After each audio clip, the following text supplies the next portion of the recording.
What's up guys, it's Willie Bars. Today I'm going to show you all how to put an adjustable kickstand on your motorcycle. If you lower or raise your bike, you're going to need to do this.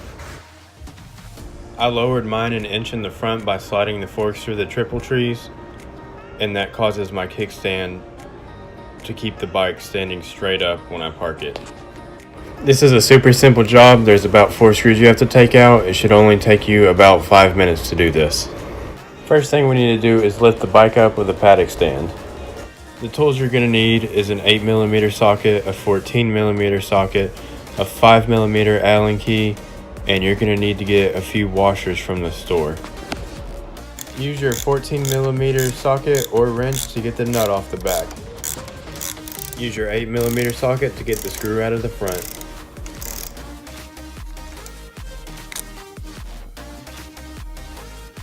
Now we've loosened the kickstand sensor, but we still aren't able to move it out of the way. Now we're going to use the 5mm hex to get the fairing out of the way.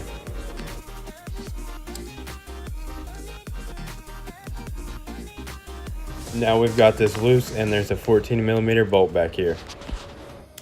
An extension is probably necessary for this one.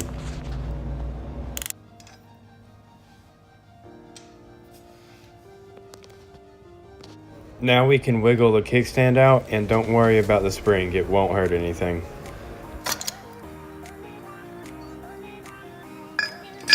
The reason we need washers is because the opening on the new kickstand is larger than the old one. And this is what I mean by that.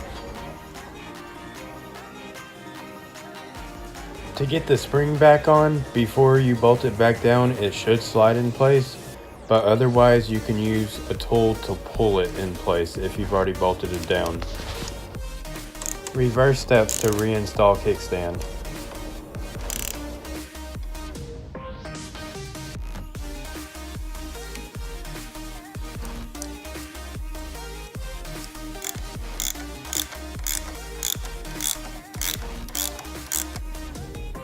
I had to take my tension spring back off to adjust the height of the kickstand. But this is how much the kickstand wobbles with the washers in it. It's just as good as it was stock. And just like that, guys, we have a new kickstand on our bike. Anyways, guys, I will see you in the next video.